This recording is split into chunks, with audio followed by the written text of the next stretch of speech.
हर हर महादेव।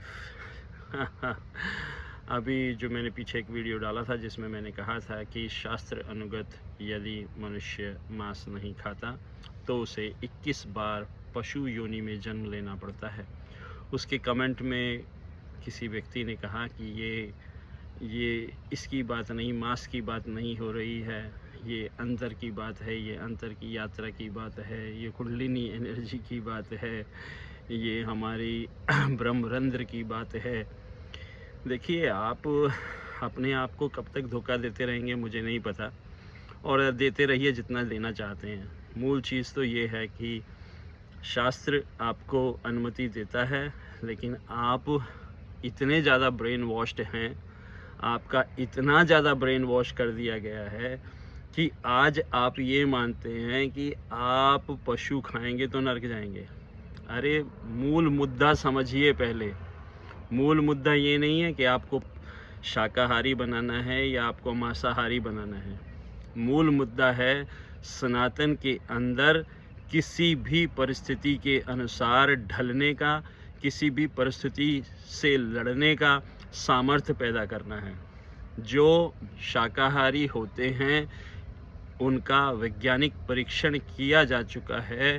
प्राकृतिक रूप से वो लोग ठंडे हो जाते हैं, धीरे धीरे शांत हो जाते हैं, धीरे धीरे उनके अंदर प्रतिक्रिया देने की भावना खत्म होने लगती है, और साथ ही साथ वो लोग किसी भी प्रकार के अतिक्रमण का, किसी भी प्रकार के आक्रमण का विरोध नहीं करते प्रबल रूप से।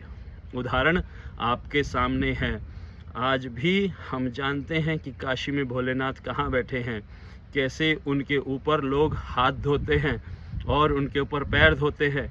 उसके बावजूद भी पूरे समाज में कोई प्रतिक्रिया नहीं होती।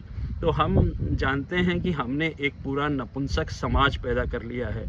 इसलिए मैं बार बार वो तथ्य लेकर के आ रहा हूँ आपके सामने, जिन तथ्यों में कहा गया है कि सनातनी केवल शाकाहारी नहीं हैं, जो मांसाहार करते हैं वो भी उतने ही सनातनी हैं जितने कि जो लोग शाकाहार करते हैं। मेरा यहाँ कोई विरोध ना तो शाकाहारियों से है ना किसी और संप्रदाय से। मेरा सिर्फ इतना प्रयास है कि हम सब सनातनी जागें और जाग कर अपने बच्चों को तैयार करें। आपके बच्चे घास खाने से तैयार नहीं होंगे, डरपोक बनेंगे, उनका पौरुष कमज़ोर पड़ेगा। उनके हाथ से बलि कराइए। हमारे यहाँ जो बलि की प्रथा है उसका मूल कारण यही था कि जब आप बलि देंगे, आप खून देखेंगे तो आपका भय समाप्त होने लगेगा, और साथ ही साथ जब आप मांस खाएंगे तो आपका मन मजबूत होगा और आप किसी भी प्रकार की लड़ाई से, किसी भी प्रकार की समस्या से भागेंगे नहीं। आप जागेंगे, अपने समाज के प्रति जागरूक होंगे, अपने समाज को बचाने का प्रयास करेंगे। तो इस बलि प्रथा के द्वारा आप दोबारा अपने बच्चों के अंदर वो पौरुष पैदा कीजिए।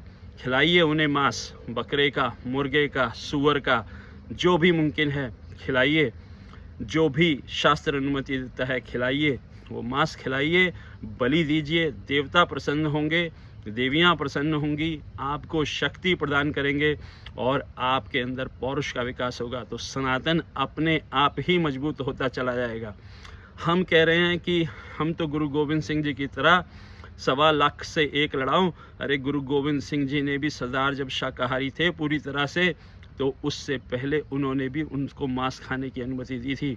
उन्होंने कहा था कि जैसा दुश्मन, अगर उससे लड़ना है तो उसी की तरह, उसी की नीतियों से और उसी की तरह शातिर होना पड़ेगा, उसी की तरह जल्लाद भी होना पड़ेगा, उसके लिए निर्दयी होना पड़ेगा, और निर्दयी होने के लिए ही ये बलि प्रथा सनातन धर्म में डाली गई।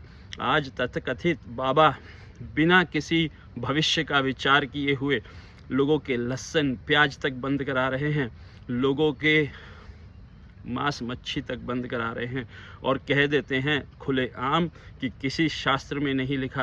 अरे पूरे शास्त्र भरे पड़े हैं। आप कहते हो संभोग ना करो, आप कहते हो मांस ना खाओ, सारे शास्त्र भरे पड़े हैं। पूरा काम सूत्र भरा पड़ा है संभोग की क्रियाओं के ऊपर, संभोग के ज्ञान के ऊपर।